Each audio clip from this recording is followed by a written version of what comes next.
Baik, Assalamualaikum warahmatullahi wabarakatuh. Alhamdulillah, alhamdulillahirabbil alamin, wa bihi nasta'in wa raumudunya waddin, wassalatu wassalam ala asyrafil anbiya'i wal mursalin wa ala alihi washabbihi ajma'in amma ba'd. Yang saya hormati Ustadz Hamdan selaku guru pamong saya dan juga selaku guru pendidikan agama Islam di SMK di Dermaga Pembangunan 1 serta adik-adik atau teman-teman kelas 10 SMK Dinamika Pembangunan. Semoga Allah mempermudah kalian dalam menuntut ilmu. Baik, hari ini insya Allah kita akan membahas Quran Surah Al-Hujurat ayat 10, yang mana ini materi pertama dan pertemuan pertama. Semoga kita dimudahkan dalam menuntut ilmu, teman-teman ya. Pembahasan kali ini yaitu pertama kita membaca bersama Quran Surah Al-Hujurat ayat 10, teman-teman. Lalu kedua kita akan membahas tajwid yang ada di dalam Quran Surah Al-Hujurat ayat 10, serta nanti ada kosakata yang mana kosakata tersebut arti dari Al-Hujurat ayat Quran Surah Al-Hujurat ayat 10, teman-teman. Terus juga ada isi kandungan dan kesimpulan, teman-teman. Oke, baik. Sebelum kita mulai, kita baca basmalah. Bismillahirrahmanirrahim. Baik, pertama kita akan membaca bersama-sama, teman-teman ya. Yang mana kali ini saya akan membacakan terlebih dahulu. Mudah-mudahan teman-teman bisa membacanya di rumah ya, teman-teman ya. Baik, saya akan bacakan terlebih dahulu. A'udzu billahi minasyaitonir rajim. Bismillahirrahmanirrahim. Innamal mu'minuna ikhwatun fa'aslihu baina akhawaykum wattaqullaha la'allakum turhamun. Shadaqallahul azim. Artinya, sesungguhnya orang-orang mukmin itu bersaudara. Karena itu, damaikanlah antara kedua saudaramu yang berselisih dan bertakwalah kepada Allah agar kamu mendapat rahmat. Baik, selanjutnya kita akan membahas tentang tajwidnya, teman-teman ya. Di sini sudah saya bedakan warnanya, yang mana insya Allah kalian bisa membedakan yang mana ada tajwidnya, yang mana tidak, seperti itu, teman-teman ya. Baik, kita mulai dari pertama. Bismillahirrahmanirrahim. Innama, inna. Di sini dibaca gunah, teman-teman. Jadi berengung. Inna, berengung, teman-teman ya. Selanjutnya innamal mu'minu. Jadi alif lam, alif ketemu lam. Sini disebutkan alif lam qamariyah. Oke. Innamal mu'minu. Mu'minu nih. Ini ialah matobi, teman-teman ya. Matobi yang mana huruf waw mati nih, waw mati atau waw sukun. Sebelumnya ada huruf yang bertanda domah. Oke, ini domah. Oke, baik. Baik, kita lanjut.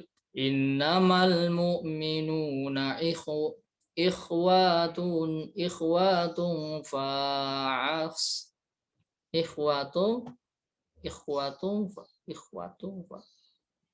Nah, di sini bertanda ikhfa, yang mana ikhfa hakiki, teman-teman. Maaf, ikhfa hakiki yang mana domah tain, nih domah tain bertemu dan huruf fa. Jadi ikhfa hakiki. Oke, ikhwatum fa'aslihu. Di sini adalah mat tabi. Fa'aslihu baina.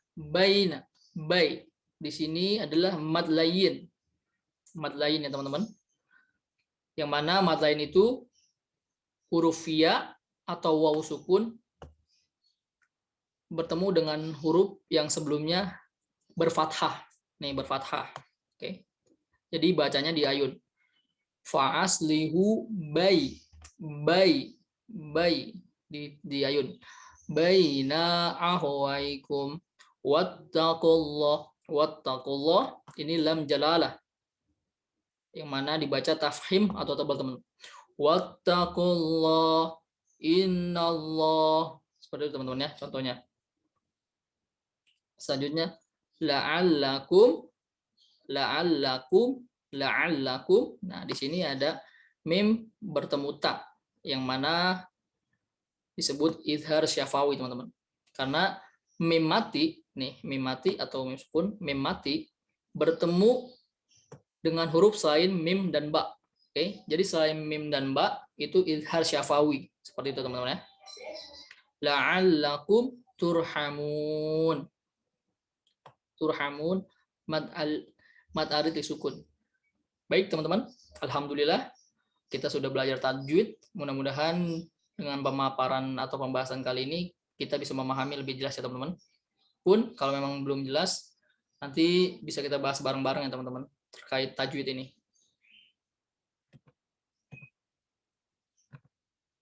Baik, selanjutnya ialah kosakata teman-teman.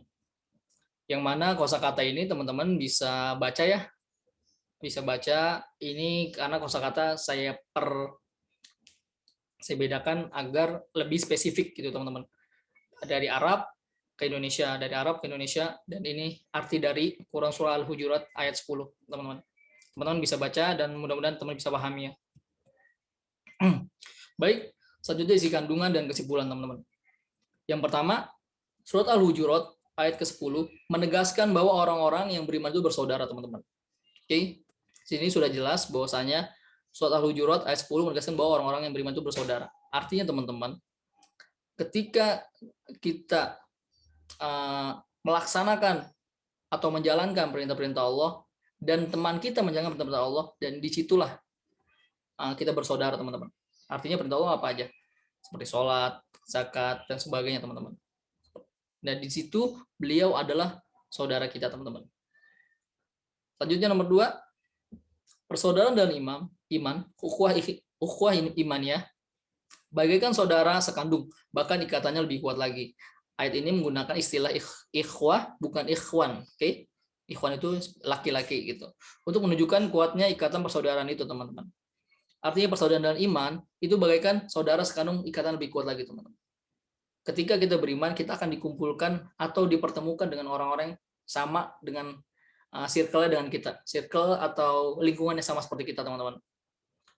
Artinya ketika kita sudah mempunyai circle yang baik, ikatan persaudaraan yang baik, nah insya Allah akan ada ikatan persaudaraan yang lebih baik seperti itu, teman-teman. Nah, sehingga dengan adanya ikatan persaudaraan yang baik, antara persaudaraan kita satu dengan lain, itu akan kuat dalam ikatan, teman-teman. Seperti contoh, teman-teman menjalankan sholat berjamaah.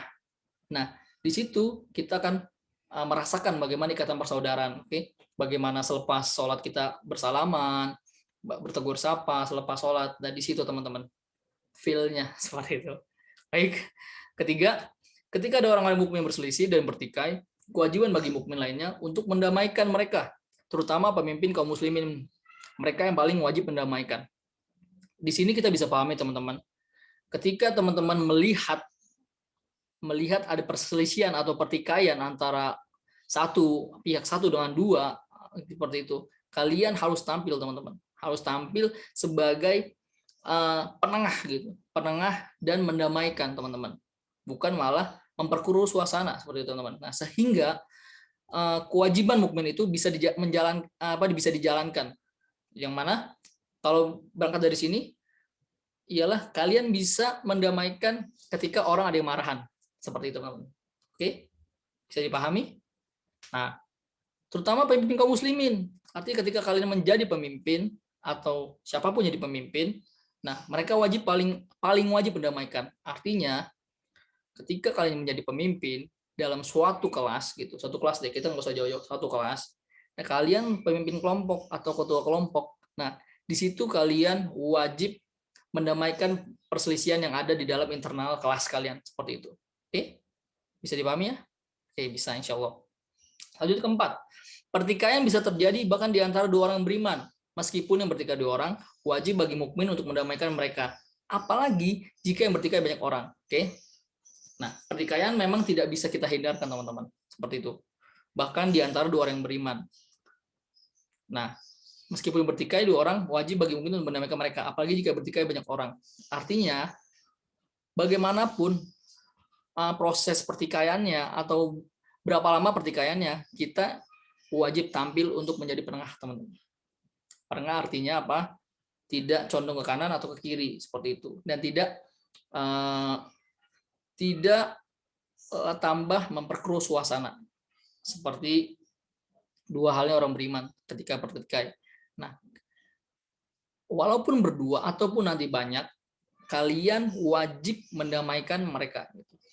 Mendamaikan dalam artian kalian ikut peran, bukan ikut campur urusan orang ya, tapi ambil peran kalian untuk mendamaikan. Karena apa? Karena berangkat dari surah Al-Hujurat ayat 10, yaitu insya Allah akan memberimu rahmat, seperti itu.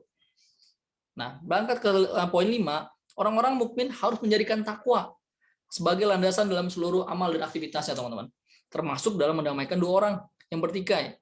Dengan takwa, ia bisa adil dan tidak diskriminatif. Dengan takwa juga akan memperoleh rahmat Allah Subhanahu wa taala. Artinya, teman-teman, berangkat dari poin 4 tadi, orang-orang mukmin ketika melaksanakan kewajibannya atau melaksanakan perannya di masyarakat, itu harus dilandaskan dari takwa. Artinya apa? Semua kita serahkan pada Allah Subhanahu wa taala, seperti itu. Apapun aktivitas kita, apapun peran kita serahkan pada Allah Subhanahu wa taala. Karena Allah Subhanahu wa taala, seperti itu, teman-teman. Ketika kalian mendamaikan seseorang dalam dua pertikaian atau ada pertikaian atau perselisihan, teman-teman, saya niat karena Allah untuk mendamaikan teman saya yang seperti ini. Seperti itu.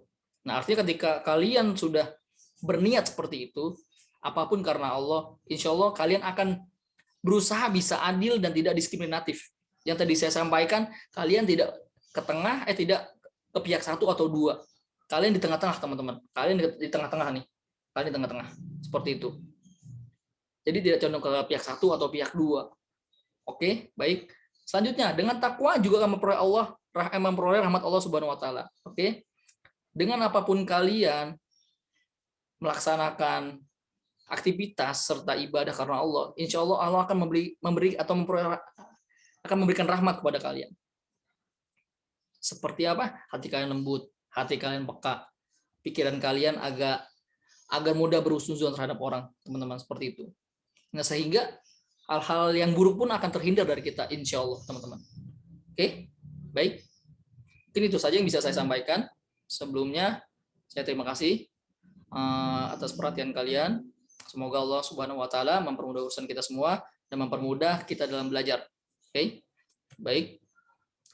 Selanjutnya yaitu bila ada pertanyaan atau yang belum dipahami, mari kita bahas bersama-sama. Insya Allah akan dibimbing dengan Ustadz Ahmad Hamdan, yang mana selaku guru PKI kita di Dinamika Pembangunan 1. Terima kasih. Billahi taufiq wal hidayah. Wassalamualaikum warahmatullahi wabarakatuh.